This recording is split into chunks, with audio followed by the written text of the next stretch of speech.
Imaginez cette scène, une musique d'ambiance douce, des rires flottant dans l'air, le tintement des flûtes de champagne, le tout soudainement réduit au silence par le bruit sec et brutal d'une gifle qui a résonné dans l'élégante salle de réception. Ma joue brûlait d'une douleur perçante, une humiliation qui cuisait plus fort que le coup lui-même. J'ai titubé et vidé de mes forces. Je me suis effondré sur le marbre glacial.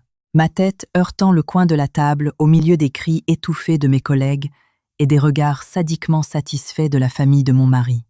La voix de ma belle-mère, Madame Bérénice, s'est levée. Non pas pour me défendre, non pas pour réclamer le calme, mais avec une malice si cruelle qu'elle m'a glacé le sang.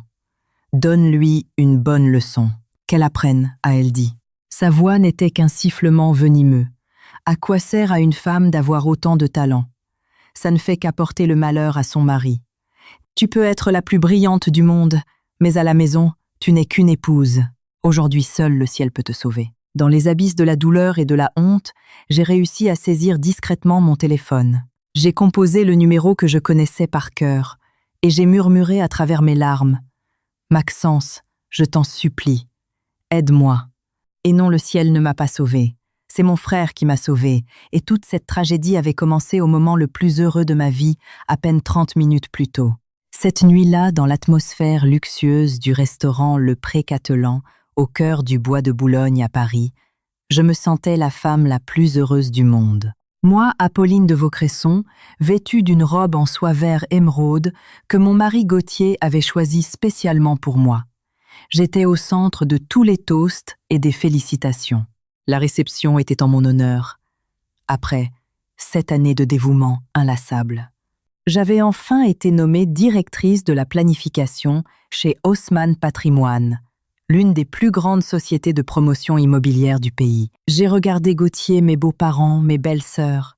Tout le monde souriait, et moi, dans mon innocence, je croyais que mon succès faisait aussi leur fierté. Je pensais que 7 ans en tant que belle-fille soumise, 7 ans en tant qu'épouse dévouée à la construction d'un foyer idéal, m'avaient enfin valu leur reconnaissance. À quel point je me trompais. Terriblement, alors que la célébration atteignait son apogée, notre PDG, un homme d'âge mûr, qui m'avait toujours estimé, s'est levé sa coupe à la main. « Accordez-moi quelques mots, s'il vous plaît », a-t-il commencé. Aujourd'hui, je suis extrêmement heureux et fier de compter dans notre équipe une professionnelle aussi exceptionnelle qu'Apolline. Elle n'est pas seulement intelligente et brillante, mais elle possède aussi une volonté hors du commun.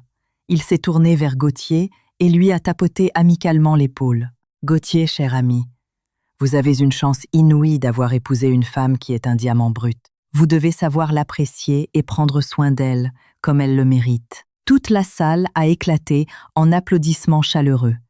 J'ai souri heureuse à mon mari, prête à le remercier silencieusement d'avoir toujours été à mes côtés.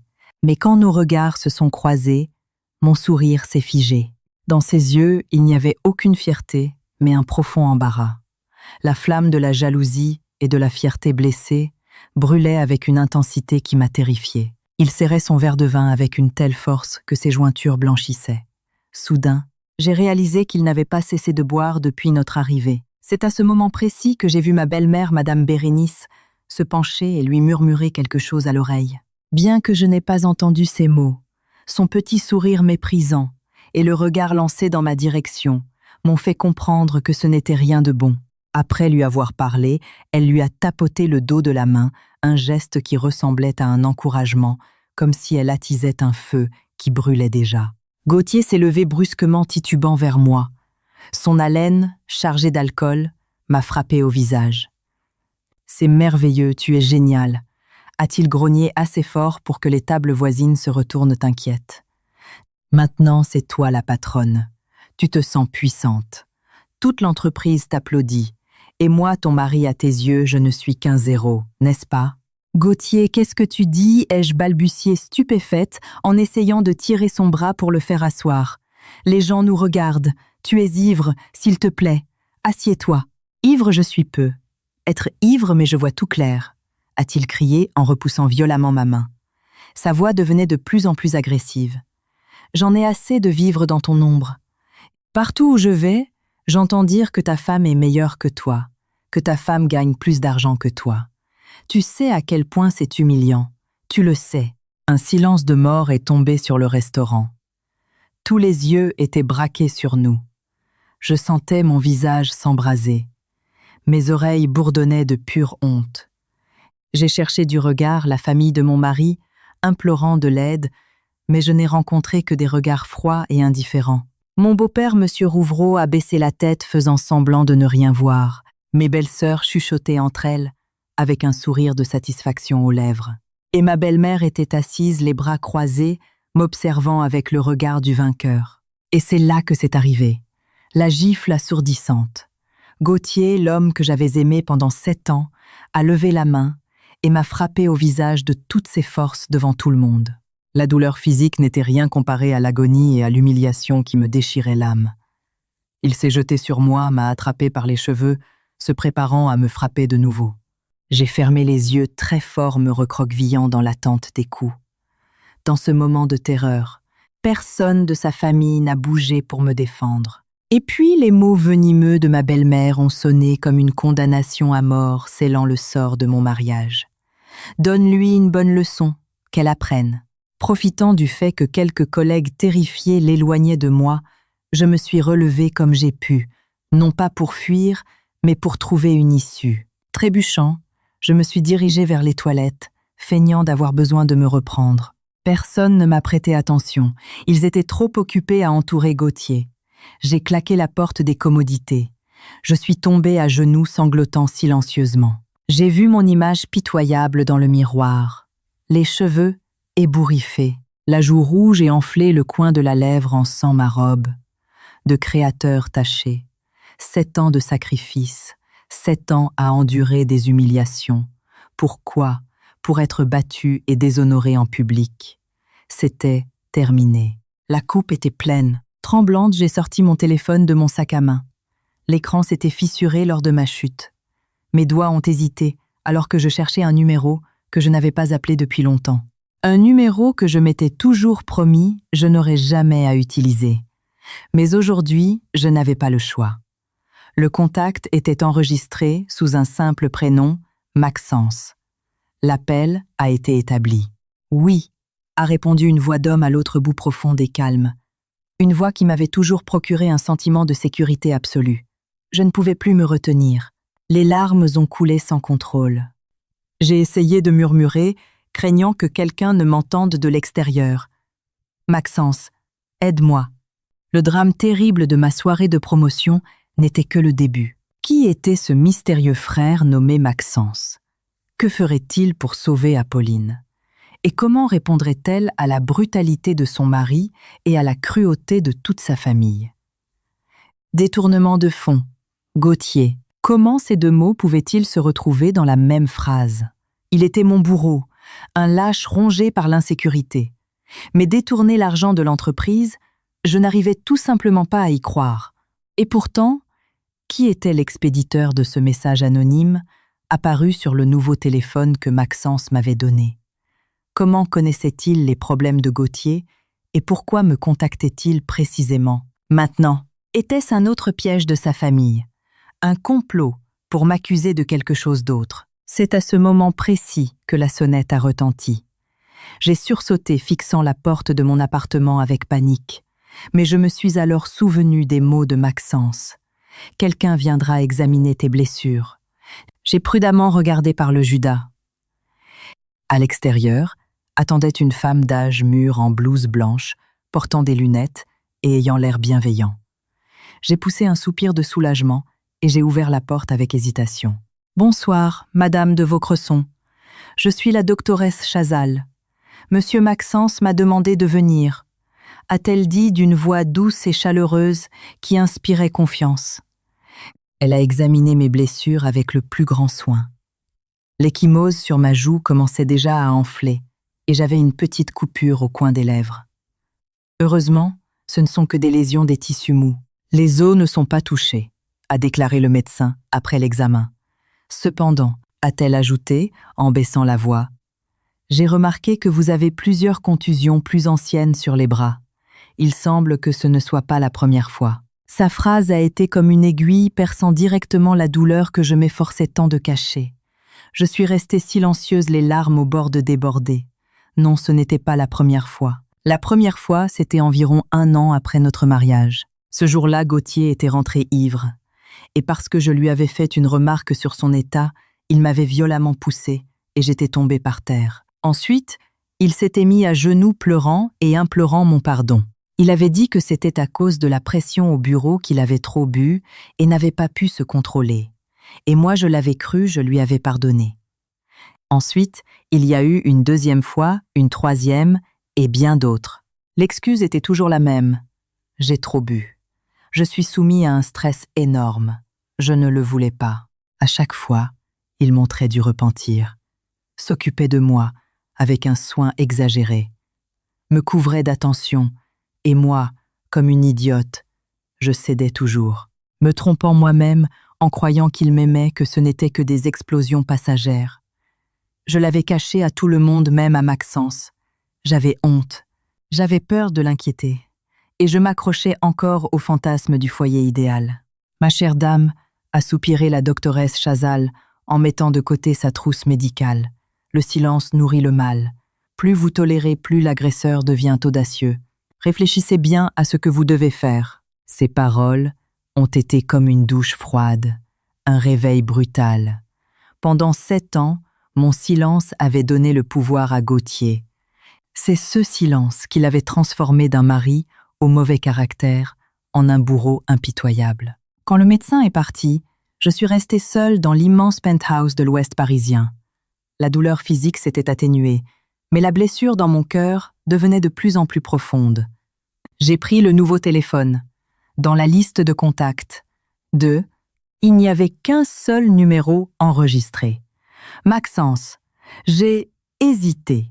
Devais-je lui parler du message? Je savais qu'il s'inquiéterait, qu'il m'empêcherait d'y aller. Mais je devais y aller.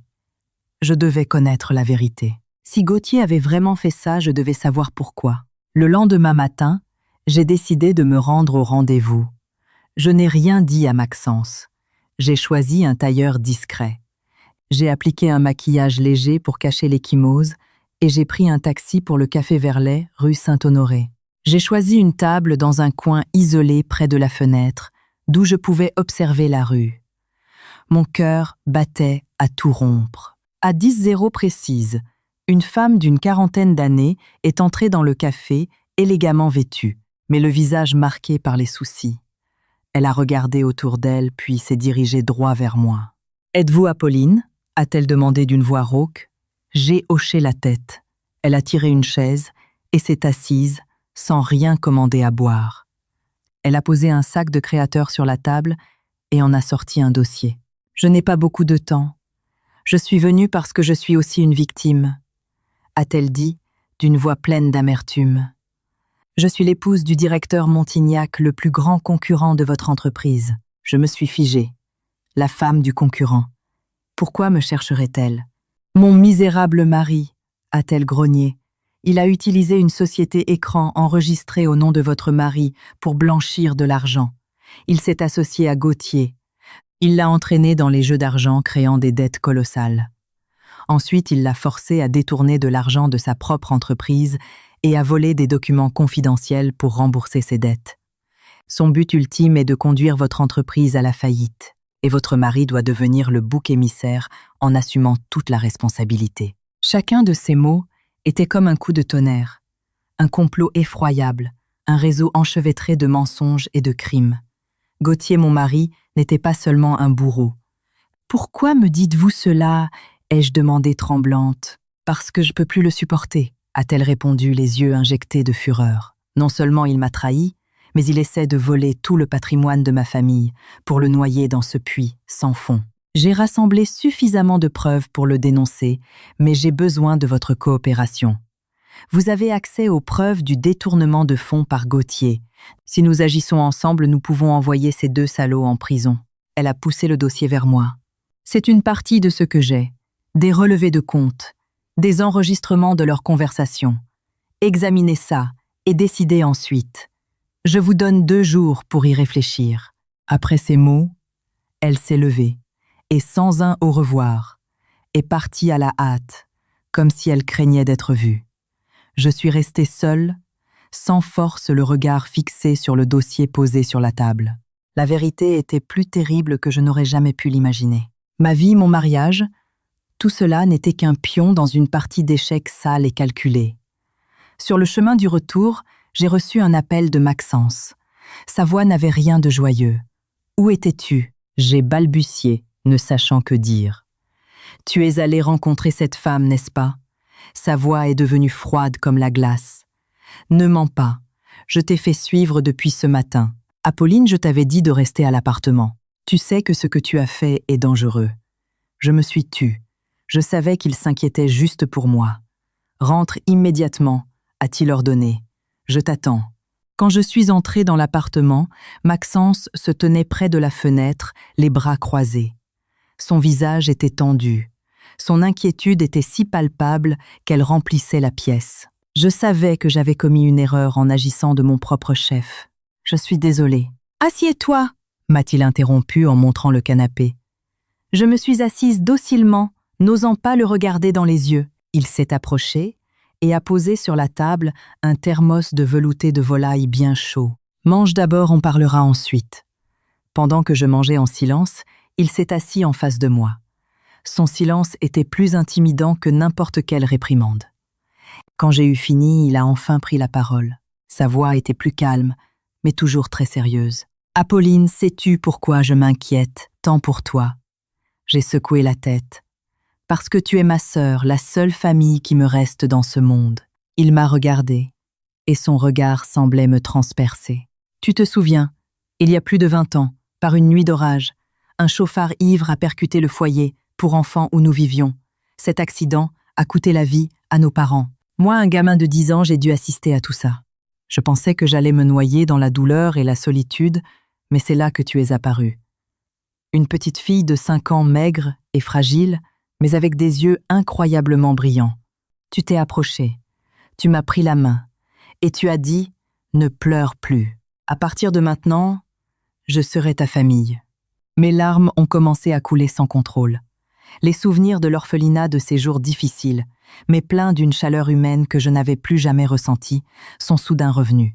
Maxence, mon grand frère de 5 ans, mon aîné avait toujours été à mes côtés, me protégeant, me défendant contre les petites brutes. Il me donnait la meilleure portion de nourriture, la couverture la plus chaude. Il m'a appris à lire. Il m'a appris à être forte. Le jour où tu as été adoptée par une bonne famille, je me suis senti à la fois heureux et inquiet, a-t-il continué. Heureux parce que tu allais avoir une vie meilleure. Inquiet parce que j'avais peur qu'il n'y ait plus personne pour te protéger. Je me suis juré que quel qu'en soit le prix, je deviendrai quelqu'un de fort, quelqu'un de puissant, pour que plus personne ne puisse jamais faire de mal à ma sœur. Sa voix s'est durcie. Je me suis battue dans la vie. J'ai fait des choses que tu n'aurais probablement jamais imaginées. Tout ça pour cette promesse. Vraiment, le milieu, ai-je demandé en tremblant, me rappelant l'aura de pouvoir qui avait terrifié la famille de Gauthier au restaurant. Maxence a souri légèrement, un sourire teinté de tristesse. Le milieu, les affaires. La frontière est très mince, petite sœur. Je fais simplement ce que je considère juste. Je protège ceux que je dois protéger. J'ai une société de sécurité privée et plusieurs autres affaires, assez pour avoir mon mot à dire dans cette ville. Il m'a regardé à nouveau, et son regard est devenu incroyablement tendre. Il y a 7 ans, quand tu as décidé d'épouser Gauthier, je l'ai fait vérifier. Je savais qu'il n'était pas un homme bien, que sa famille était un nid de vipères calculatrices, mais tu étais si heureuse, si amoureuse. Je n'ai pas eu le courage de briser ton rêve. Je me suis trompée. Ma plus grande erreur a été de me taire, de penser que si je te protégeais dans l'ombre, tu serais en sécurité. Mais je n'aurais jamais imaginé qu'un véritable démon dormait à tes côtés. Il a serré les poings. Ses jointures ont blanchi sous la pression. J'aurais dû agir plus tôt. Je n'aurais pas dû te laisser traverser cet enfer. Apolline, pardonne-moi. J'ai secoué la tête. Les larmes coulaient sur mon visage. Non, ce n'est pas ta faute. C'est moi qui ai été stupide. C'est moi qui n'ai pas voulu voir la vérité. Maxence, qu'est-ce que je dois faire maintenant? Je suis tellement perdue. Maxence a essuyé mes larmes. Sa main rugueuse, à cause du travail, était étrangement douce. Ne t'inquiète pas, je suis là. À partir de maintenant, plus personne ne te fera de mal. Il a jeté un œil au dossier que la femme m'avait remis. Nous allons jouer cette partie ensemble. Et je te promets que quiconque t'a fait verser, ne serait-ce qu'une seule larme, je lui ferai payer une rivière entière. Ces mots n'étaient pas une vaine promesse.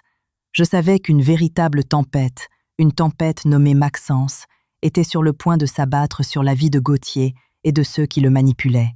Mais il y avait quelque chose que Maxence ignorait dans l'œil de cette tempête, se cachait un autre secret.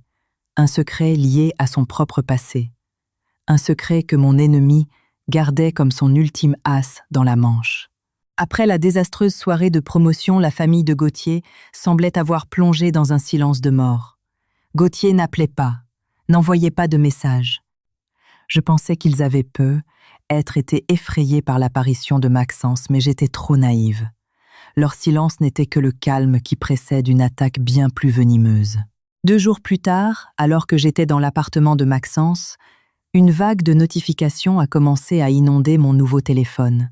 Mon nom, Apolline de Vaucresson, était soudainement devenu viral sur tous les réseaux sociaux. Des dizaines d'articles, avec des titres sensationnels, étaient apparus de nulle part. Une directrice de l'immobilier adultère trompe son mari avec un baron de la Pègre. La vérité cachée derrière la soirée de promotion. Un mari remet sa femme arrogante à sa place, il a bien fait. Apolline de Vaucresson, le portrait d'une femme ambitieuse qui utilise son argent pour humilier la famille de son mari. Les articles étaient accompagnés de photos de moi et de Maxence prises à la dérobée. Une photo où il me mettait mon manteau à la sortie du restaurant, une photo où il me conduisait à l'appartement luxueux. Une photo de nous deux, assis dans le café sous l'objectif malveillant de quelqu'un. Chaque geste d'attention et d'inquiétude de Maxence avait été déformé pour ressembler à une liaison illicite. Ils avaient même engagé de faux témoins, de soi-disant collègues et voisins, pour laisser des commentaires inventés dressant un portrait totalement à l'opposé de la vérité. Dans leur version, j'étais une épouse infidèle, qui méprisait son mari, et parce qu'elle gagnait plus, n'avait aucun respect pour sa famille. Gauthier était devenu le mari digne de pitié qui n'avait agi ainsi que parce qu'il était au bord du désespoir. La tempête médiatique m'a frappé de manière rapide et inattendue. Je lisais chaque article, chaque commentaire malveillant, avec les mains tremblantes de rage. Il ne voulait pas seulement m'humilier. Il voulait traîner Maxence dans la boue avec moi. Il voulait me transformer de victime en coupable. Utiliser la pression de l'opinion publique pour me détruire. C'est à ce moment-là que mon téléphone a sonné. C'était Gauthier. Cette fois, sa voix n'avait pas un ton suppliant ou effrayé, mais celui d'une arrogance triomphante. « Et alors, la célébrité te plaît ?» a-t-il ri. « Apolline, je t'avais prévenu. Tu ne gagneras pas contre ma famille. Maintenant, tu n'as que 2 options. Soit tu rentres à la maison la queue entre les jambes, tu te mets à genoux pour demander pardon à ma mère, et tu retires ta demande de divorce. Soit tu restes là, bas, avec ton amant, et tu attends que la société tout entière te crache dessus, et que ton entreprise te licencie. Choisis. Tu es une misérable ordure. Oui, je suis une ordure. Comparé à ce que tu as fait à ma famille, je te donne un jour pour y réfléchir. Ne m'oblige pas à recourir à des mesures plus drastiques, a-t-il déclaré avant de raccrocher, ne me laissant pas le temps de répondre. J'ai jeté le téléphone sur le canapé, me sentant totalement impuissante. J'avais sous-estimé leur bassesse. Ils n'étaient pas seulement brutaux et avides, ils étaient incroyablement perfides, prêts à utiliser les tactiques les plus sales pour atteindre leurs objectifs. Maxence, qui était resté silencieux à côté de moi, jusqu'à présent a pris le téléphone et a parcouru les articles. Son visage était de glace sans expression, mais je savais que sous ce calme se préparait un tsunami de fureur. Ils ont franchi la ligne, a-t-il dit d'une voix profonde et dangereuse. J'allais te laisser régler ça, laisser la justice parler, mais il semble qu'il y ait des ordures qu'on ne peut pas nettoyer avec des méthodes conventionnelles. Il a pris son propre téléphone et a composé un numéro. Cyprien, vérifie-moi tous les comptes qui ont publié et commenté en diffamant Apolline. Trouve les adresses IP. Découvre qui est derrière tout ça. Je te donne une demi-heure, a-t-il ordonné d'une voix pleine d'une autorité incontestable. Ah, et encore une chose, prépare la voiture. Ce soir, on a du travail. Il a raccroché et s'est tourné vers moi. Il a posé une main sur mon épaule. Son regard était à la fois tendre et ferme. Ne t'inquiète pas, et ne lis plus ces absurdités. Laisse-moi m'occuper de tout ça. Ce soir, je t'emmène voir une pièce de théâtre très intéressante. Elle s'appelle « Le repentir tardif ». Je ne savais pas ce qu'il préparait, mais en regardant dans ses yeux, j'ai su que cette nuit-là, Gauthier et toute sa famille n'allaient pas dormir tranquilles. Et c'était peu, être le moment où j'aurais dû comprendre que parfois, pour combattre le mal, on ne peut pas compter uniquement sur la bonté. J'ai passé tout l'après-midi plongé dans une anxiété indescriptible. Maxence ne m'avait pas dit ce qu'il prévoyait. Il m'avait seulement demandé de me reposer et de me préparer mentalement. Le luxueux penthouse qui avait été mon refuge jusqu'à présent m'étouffait soudainement. Je faisais les 100 pas regardant par l'immense baie vitrée la ville de Paris qui commençait à allumer ses lumières. J'avais peur que Maxence ne fasse quelque chose de trop radical, mais en même temps, je ressentais une pointe d'anticipation. Je mourais d'envie de voir la panique sur les visages de Gauthier, de Madame Bérénice, de ces gens qui m'avaient impitoyablement piétiné. À 20 heures précises, Maxence est revenu. Il s'était changé. Il portait toujours une chemise noire, mais dans un style plus informel. Il n'était pas venu seul. Derrière lui se tenait Cyprien, son fidèle assistant, un ordinateur portable à la main. « Viens, petite sœur », a dit Maxence d'une voix si calme qu'il aurait pu m'inviter à faire une promenade. « Où allons-nous ?»« Au théâtre. Voir la pièce. » Il m'a fait un clin d'œil, un geste lourd de sous-entendu. La Mercedes noire a de nouveau glissé à travers la nuit parisienne, mais cette fois, la destination n'était pas un lieu sûr. C'était la fosse aux lions elle-même. La voiture s'est arrêtée dans une petite rue résidentielle, à quelques dizaines de mètres de la maison que j'avais autrefois appelée mienne. De là, je pouvais voir la lumière filtrée par la fenêtre du salon. Toute la famille était probablement réunie, s'enivrant de la victoire médiatique qu'il venait d'orchestrer. « Reste ici dans la voiture. Tu seras en sécurité. Tu pourras tout voir sur cet écran. » Maxence m'a tendu une tablette. L'écran montrait des images en direct provenant d'une micro-caméra cachée dans le bouton de sa chemise. « Je ne veux pas que tu aies à les affronter maintenant. » Après ces mots, lui et Cyprien sont sortis de la voiture et se sont dirigés en silence vers la maison. Je suis resté dans la voiture, le cœur battant à tout rompre, les yeux rivés sur l'écran. J'ai vu que Maxence ne sonnait pas à la porte, mais qu'il utilisait un outil professionnel pour crocheter la serrure avec une douceur et une rapidité étonnantes. Ils sont entrés dans la maison comme deux ombres. À travers la caméra, j'ai vu toute la famille de Gauthier assise dans le salon. Gauthier, Madame Bérénice et mes belles-sœurs regardaient tout leur téléphone, lisant les articles diffamatoires sur moi et riant aux éclats. « Tu vois, je te l'avais dit », a résonné la voix stridente de Madame Bérénice. « Quelques articles et on l'a réduite à néant. Je veux voir si cette petite idiote osera encore être aussi arrogante. » « Je l'ai déjà appelée maman », a dit Gauthier d'un ton triomphant. « Je lui ai donné un jour pour y réfléchir. Si demain elle ne vient pas ramper ici sur les genoux pour demander pardon, elle verra ce qu'il lui en coûtera. » C'est à ce moment-là que Maxence et Cyprien ont émergé de l'obscurité. « Tu n'as pas besoin d'attendre demain. » La voix profonde et froide de Maxence a résonné dans le salon bruyant. Toute la famille s'est retournée stupéfaite. À la vue de Maxence, les sourires se sont figés sur leurs visages. L'atmosphère de victoire s'est dissipée, remplacée par une peur non dissimulée. « Toi, comment es-tu entré ici ?» a balbutié Gauthier, pâle comme un linge. Maxence n'a pas répondu. Il s'est simplement assis calmement sur le canapé, en face d'eux, croisant les jambes. Cyprien s'est tenu derrière lui, posant l'ordinateur portable sur la table basse. Le regard de Maxence a balayé chaque membre de la famille. Un regard glacial qui leur a donné des frissons. « J'ai cru comprendre que vous aimiez beaucoup jouer avec les médias, n'est-ce pas ?» a commencé Maxence. Sa voix était posée mais lourde. Vous aimez payer des gens pour écrire des articles. Vous aimez inventer des histoires, traîner l'honneur des autres dans la boue. De quoi parlez-vous, je ne comprends rien, a tenté de garder son sang-froid Madame Bérénice. Mais sa voix tremblait. Vous ne comprenez pas. Maxence a souri avec mépris et a fait un signe à Cyprien.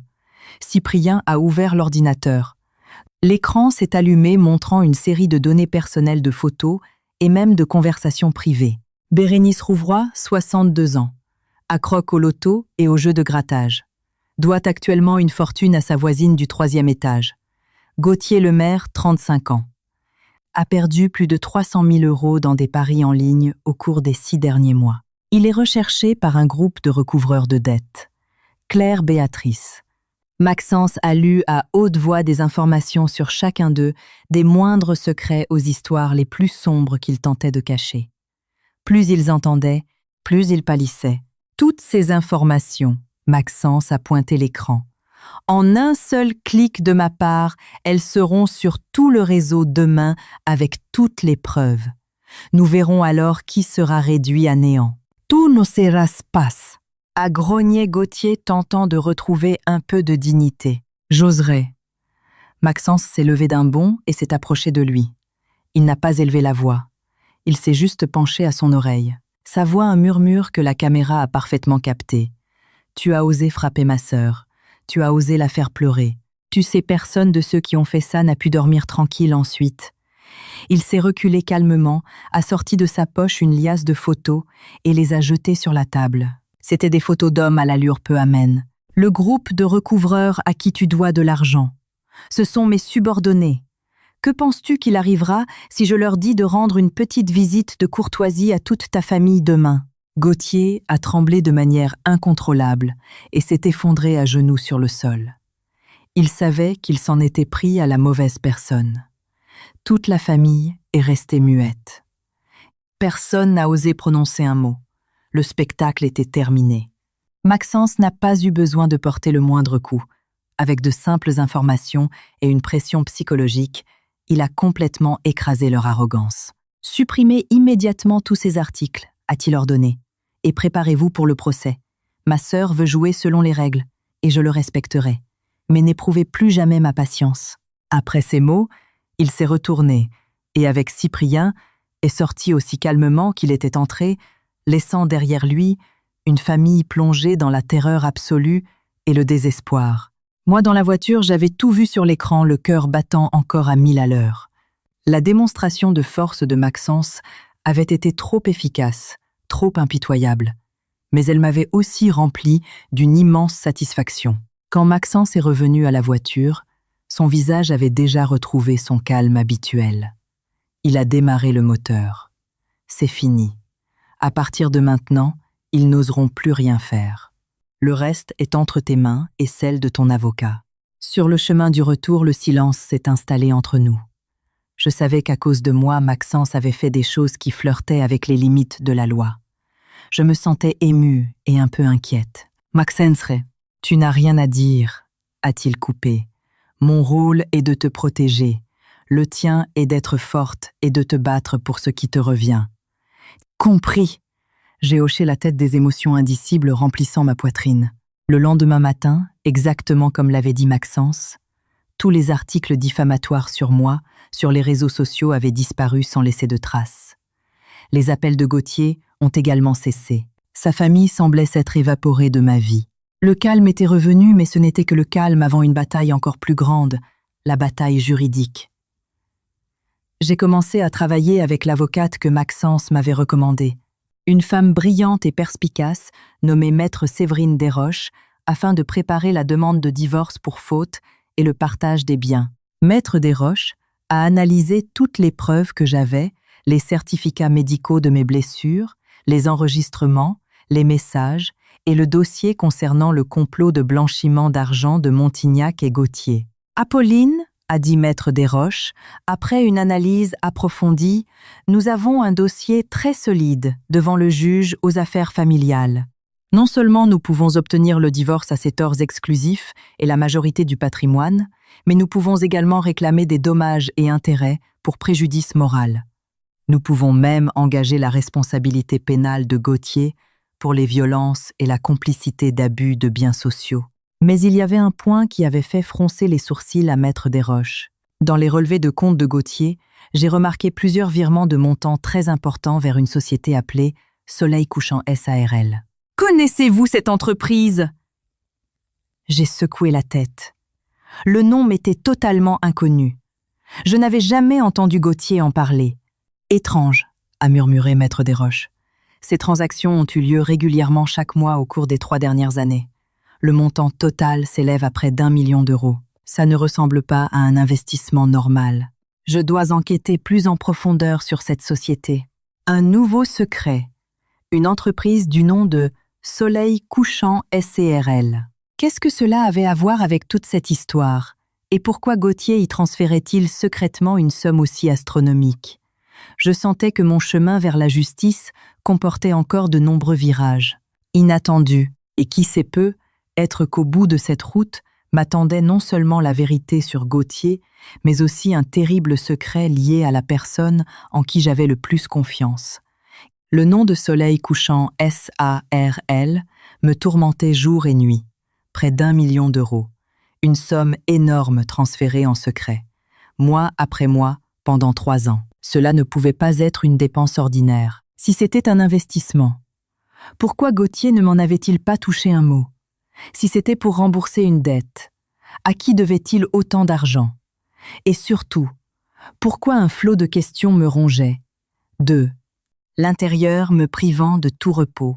J'ai décidé d'enquêter de mon côté, avant d'en parler à Maxence. Je ne voulais pas l'inquiéter davantage, et au fond de moi, un vague sentiment de malaise m'empêchait de lui révéler l'existence de cette entreprise, du moins jusqu'à ce que j'aie plus d'informations. J'ai fait une recherche sur Internet concernant Soleil Couchant SARL. Les résultats provenaient du registre du commerce. C'était une petite société de promotion immobilière dont le siège social se trouvait dans un immeuble de bureaux de seconde zone en banlieue parisienne. Le site web de l'entreprise était extrêmement basique avec des informations générales sur des projets de terrain en périphérie. Rien qui ne sorte de l'ordinaire. Le seul gérant était un inconnu total. Un certain Jean-Luc Martin sans aucun lien apparent avec Gauthier ou avec des personnes de ma connaissance. Cela ressemblait à une impasse. J'allais éteindre mon ordinateur quand je me suis souvenu de quelque chose qu'avait dit Maxence. J'ai une société de sécurité privée et plusieurs autres affaires. Était-ce possible que... J'ai immédiatement rejeté cette idée. Maxence ne me tromperait jamais. Il était ma seule famille. C'est à ce moment précis que Maître Desroches m'a appelé. Sa voix semblait très animée. « Apolline, j'ai d'excellentes nouvelles. Le tribunal a déjà envoyé la convocation à Gauthier et à sa famille. La première audience de conciliation aura lieu la semaine prochaine. Avec les preuves que nous avons, je doute qu'il fasse des difficultés. »« Merci, maître, » ai-je répondu. Mais mon cœur était toujours lourd à cause de mes doutes concernant Soleil Couchant. « Ah ! Et à propos de cette entreprise, a poursuivi Maître Desroches, comme si elle lisait dans mes pensées, j'ai demandé à quelqu'un de vérifier. Et il y a un détail très intéressant. Soleil Couchant SARL a été créé il y a exactement 3 ans, juste après que le directeur Montignac a commencé son complot, et l'adresse enregistrée correspond à l'adresse de l'un des anciens bureaux de la société de sécurité, de votre frère. Et tout mon corps s'est figé. Une coïncidence, de telles coïncidences n'existent pas. La société de sécurité de Maxence. Mon cœur s'est mis à battre, à tout rompre. Une théorie folle mais effroyablement logique a commencé à prendre forme dans mon esprit. Était-il possible que Maxence sache tout depuis le début, qu'il tirait les ficelles en coulisses, se servant de Gauthier et de moi pour réaliser son propre plan? Les questions que j'avais essayé de repousser sont revenues avec encore plus de force. Le premier message anonyme m'informant du détournement de fonds. L'apparition opportune de la femme du directeur Montignac. Comment m'avait-elle trouvé et m'avait-elle fait confiance si facilement le coup de force de Maxence? Comment avait-il connu si vite tous les secrets de la famille de Gauthier? Tout semblait trop parfait, comme si cela avait été mis en scène. Non, je ne pouvais pas douter de Maxence. Il m'avait sauvée, mais les preuves que j'avais sous les yeux ne mentaient pas. La tête me tournait. Je ne savais plus qui croire. J'étais au milieu d'une partie d'échecs où tout le monde semblait avoir ses propres secrets. Ce soir-là, Maxence est rentré avec un bouquet de lys blancs, mes fleurs préférées. Il m'a vue assise sur le canapé perdue dans mes pensées et m'a demandé inquiet. « Qu'est-ce qu'il y a ? Tu te sens mal ?» J'ai levé la tête pour le regarder, forçant un sourire. « Non, rien. Je pense juste à mes affaires. » « Ne pense pas trop ?» a-t-il dit en mettant les fleurs dans un vase. « C'est presque fini. La semaine prochaine au tribunal, tu devras juste être forte. » Sa voix était comme toujours chaleureuse et digne de confiance. Mais pour une raison quelconque, j'ai ressenti une distance invisible entre nous. Je l'ai regardé dans les yeux, essayant de trouver une réponse, mais ses yeux profonds étaient comme un puits sans fond. Je ne pouvais pas lire en lui. « Maxence », ai-je lâché sans réfléchir. « Tu connais une société qui s'appelle Soleil Couchant SARL. » Maxence s'est figé une seconde. Son geste d'arranger les fleurs s'est arrêté à mi-chemin, mais il a immédiatement retrouvé son sang-froid. Il s'est tourné vers moi et a souri. « Soleil Couchant, ça me dit quelque chose. Je crois que c'est une petite boîte immobilière. Pourquoi tu demandes ?» Il mentait. Je savais qu'il mentait.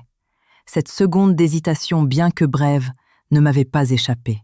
Quelqu'un comme Maxence, avec son vaste réseau d'informations, ne pouvait pas avoir qu'une vague idée d'une entreprise liée à son propre bureau. Oh, pour rien, ai-je rapidement changé de sujet. J'ai entendu quelqu'un en parler. Les fleurs sont magnifiques. Merci. La conversation s'est arrêtée là, mais un mur de méfiance a commencé à s'élever en moi. Je ne pouvais plus lui faire entièrement confiance. Je me sentais poussée dans une situation encore plus dangereuse. L'ennemi que j'avais en face de moi, c'était Gauthier et sa famille. Mais qu'en était-il de l'ennemi dans l'ombre? Était-ce le frère en qui j'avais aveuglément confiance? Cette nuit-là, je n'ai pas pu dormir. J'ai décidé que je devais agir. Je devais découvrir la vérité sur Soleil Couchant et le véritable rôle de Maxence dans tout cela. Profitant du fait que Maxence dormait profondément, je me suis glissée dans son bureau. Je connaissais le mot de passe de son ordinateur. C'était la date de l'anniversaire de la mort de ses parents. Il me l'avait révélé par hasard un jour. Mon cœur cognait contre mes côtes à chaque chiffre que je tapais. L'écran s'est allumé. J'ai hâtivement commencé à fouiller les fichiers. La plupart étaient cryptés, mais il y avait un dossier déverrouillé nommé « Projet Prométhée » par curiosité. Je l'ai ouvert. À l'intérieur se trouvait un plan détaillé à un point terrifiant. Ce n'était pas seulement un plan pour m'aider à divorcer. C'était un plan d'acquisition hostile, total. Le document décrivait chaque étape, de la fuite intentionnelle d'informations sur les dettes de jeu de Gauthier à l'épouse de Montignac, jusqu'à l'organisation opportune de sa rencontre avec moi. Il détaillait l'utilisation de l'entreprise Soleil Couchant pour siphonner l'argent du compte de mon mari dans le double but de créer des preuves contre Gauthier et de sécuriser temporairement mon patrimoine. Le plan esquissait même l'étape suivante. Après la déclaration de faillite de l'entreprise de Montignac, une autre entreprise devait la racheter pour une bouchée de pain, et le propriétaire de cette entreprise n'était autre que Maxence. Tout mon corps tremblait. Ainsi, tout cela n'était que du théâtre, une pièce mise en scène par Maxence lui-même. Il savait tout depuis le début et avait même contribué à pousser Gauthier sur la voie du crime. Il m'avait utilisé. Il s'était servi de ma douleur comme d'un pion sur son échiquier de vengeance et de business.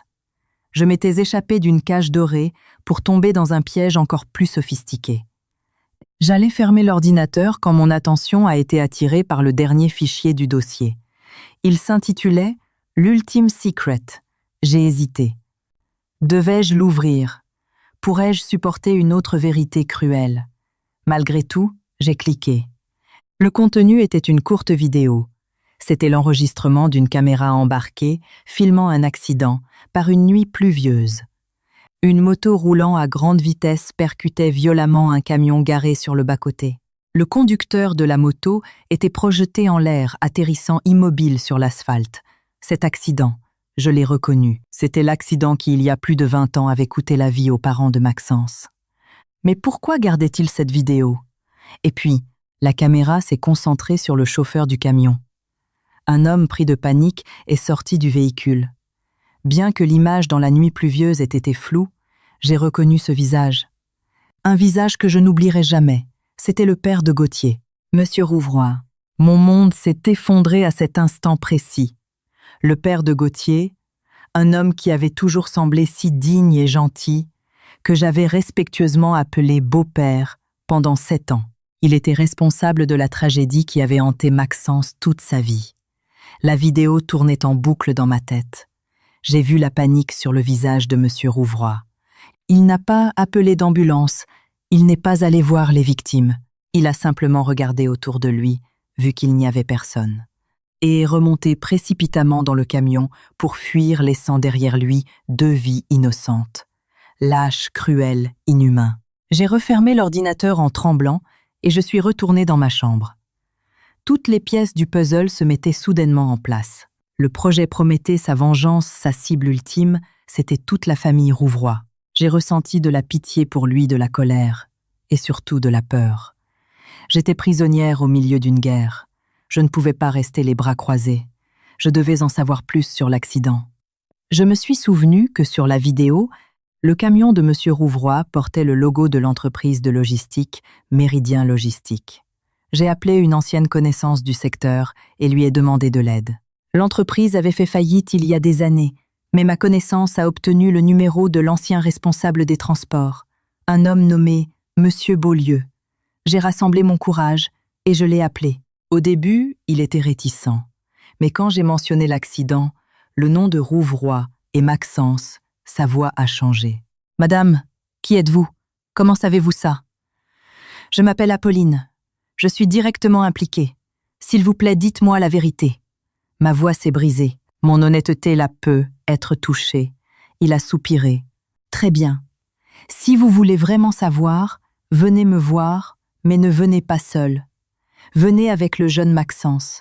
Il y a des choses que je ne peux raconter qu'en votre présence, à tous les deux. » La proposition de Monsieur Beaulieu m'a serré le cœur. J'avais trouvé un témoin clé, mais maintenant je devais affronter Maxence, l'obliger à revivre ce cauchemar. Je savais que cette rencontre serait un tournant. Elle pourrait réparer notre relation fragile ou la détruire à jamais.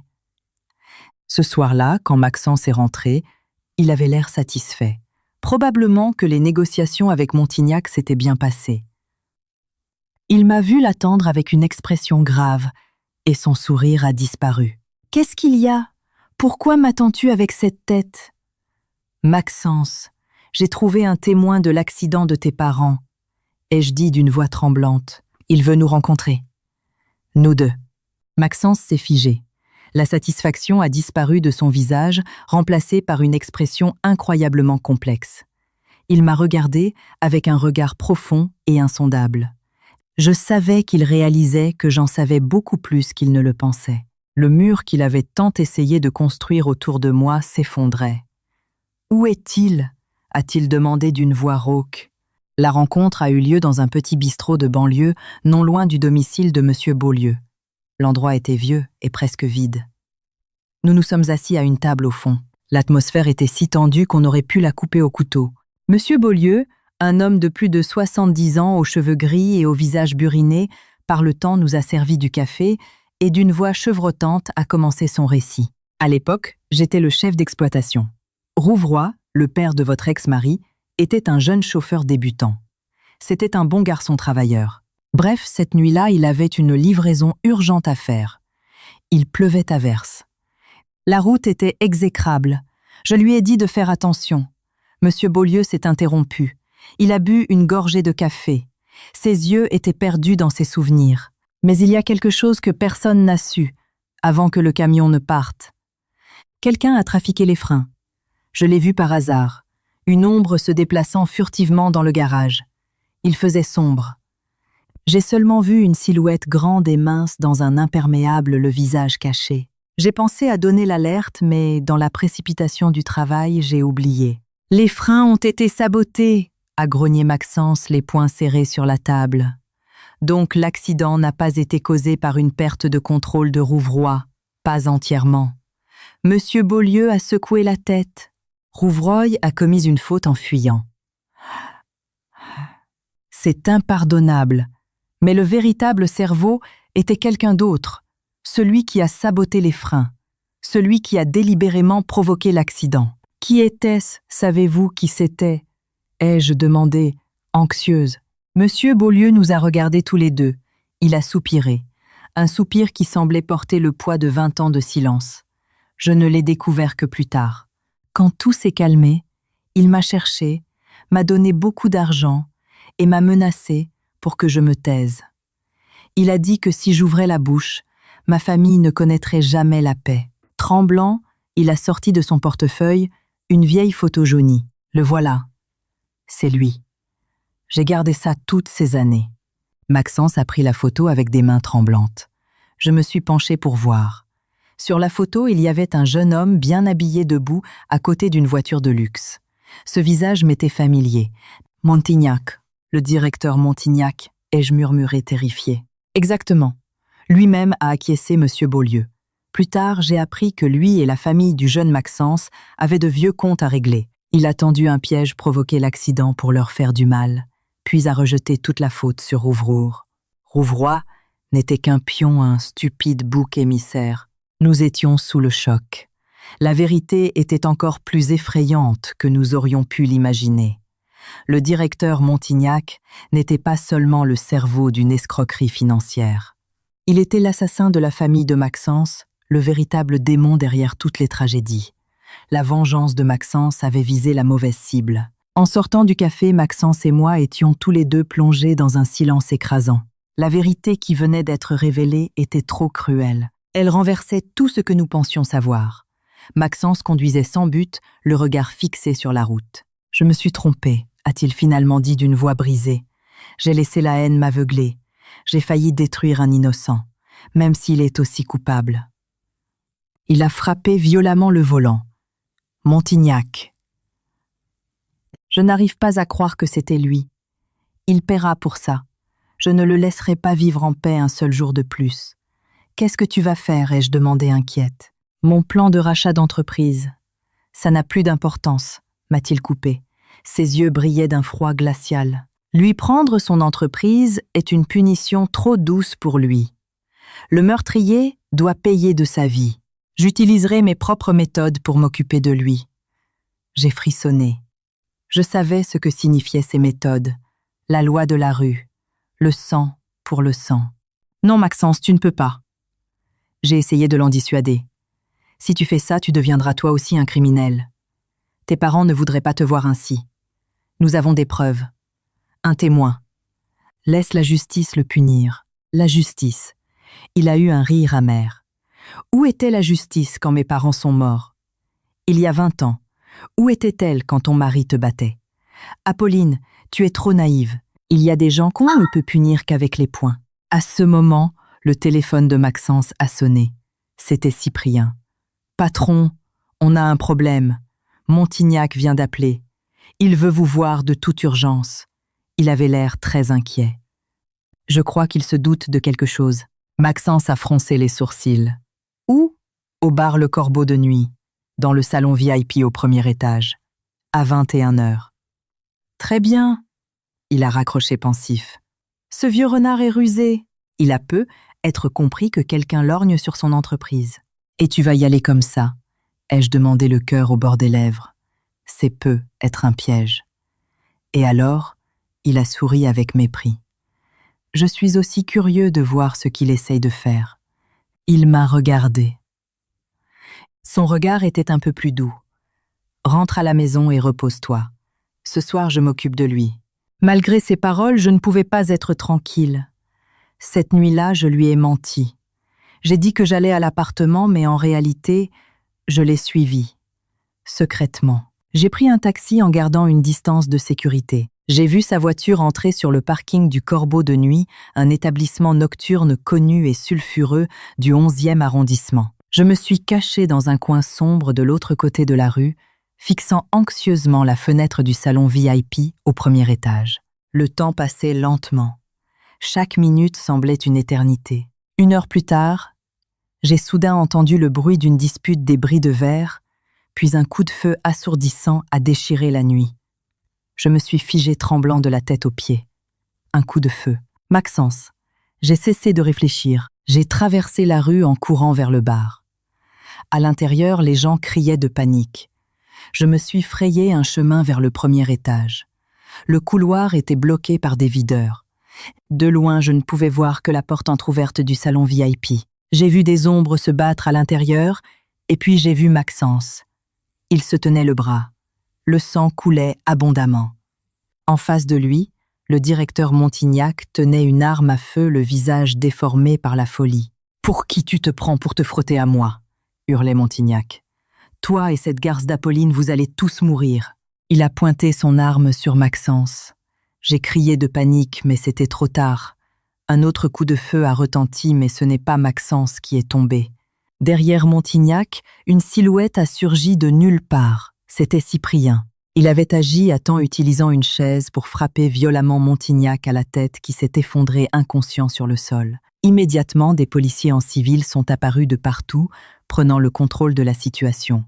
Maxence avait tout prévu. Il avait prévenu la police et préparé une embuscade. Je me suis précipité vers lui. « Maxence, tu vas bien. Tout va bien, ce n'est qu'une égratignure, » a-t-il dit le visage pâle, mais le regard serein. Il regardait Montignac menotté se faire emmener.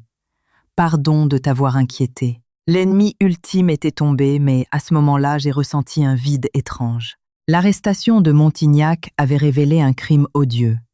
Mais elle signifiait aussi que le plan de rachat de Maxence avait échoué. Et surtout, elle nous plaçait tous les deux dans une situation encore plus complexe. Nous étions devenus des témoins clés dans une affaire de meurtre, tout en étant les gardiens du secret d'un autre meurtre commis il y a 20 ans. Le lendemain à l'hôpital, la police nous a interrogés. Montignac acculé avait tout avoué. L'accident, le blanchiment d'argent, la tentative de meurtre. Mais quand on lui a demandé le mobile, ses vieux comptes avec la famille de Maxence, il a simplement souri d'un air mystérieux. « Des comptes à régler, vous ne comprendrez jamais. Allez donc demander à mon bon frère. Il vous donnera la réponse. » Cette phrase énigmatique nous a glacé le sang. Son bon frère, de qui parlait-il? Et quelle était finalement cette profonde vendetta qui empoisonnait leur famille depuis des décennies? Ils avaient-ils encore un autre secret, une autre personne cachée dans l'ombre? La phrase énigmatique de Montignac, « Allez donc demander à mon bon frère », résonnait dans ma tête et dans celle de Maxence comme un écho infernal. De qui s'agissait-il? Pendant que l'enquête officielle se poursuivait, la vie, ou plutôt ce qu'il en restait, continuait.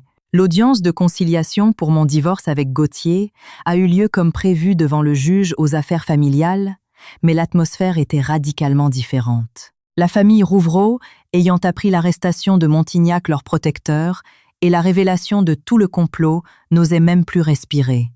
Ils sont entrés au tribunal avec des mines de vaincus, la tête baissée. Monsieur Rouvroy semblait avoir vieilli de 10 ans en une semaine. Madame Bérénice ne criait plus et ne faisait plus de scène. Il savait que leur sort était désormais entièrement entre mes mains. Gauthier s'est tenu devant moi, n'ayant pas le courage de me regarder dans les yeux. « Apolline, a-t-il dit d'une voix rauque, j'accepte le divorce au tort exclusif. J'accepte toutes tes conditions. Je te demande juste une chose. Pardonne à mon père. Il n'est pas un homme mauvais. Il est aussi une victime. Une victime. » J'ai ri avec mépris. Un homme qui fuit après avoir causé un accident mortel. Un mari qui permet à sa famille de diffamer sa femme. C'est ça une victime. Ce n'est pas ce que tu crois, s'est empressé de dire Gauthier, le visage contracté par l'angoisse. Il y a des choses que tu ignores. La faute en incombe à mon père, oui. Mais c'est aussi une question de destin. Ces paroles ont semé en moi un nouveau doute. Le destin, de quoi diable parlait-il? Mais je ne voulais plus poser de questions. J'étais trop fatiguée par les secrets de cette famille. Je voulais juste mettre un point final. Gauthier a accepté de signer un accord. Il a renoncé à se battre pour le patrimoine, me laissant tout en échange de mon engagement à ne pas porter plainte au pénal pour violence. J'ai obtenu la garde exclusive de notre enfant à venir ou des biens que nous partagions. Mon mariage de 7 ans s'achevait officiellement sur une note amère. En sortant du tribunal, J'ai décidé que je ne pouvais pas vivre dans cette incertitude. Nous devions trouver une réponse aux mots de Montignac. Maxence et moi avons commencé par le seul indice que nous avions, le « bon frère ». En utilisant son réseau de contacts, Maxence a rapidement trouvé un nom.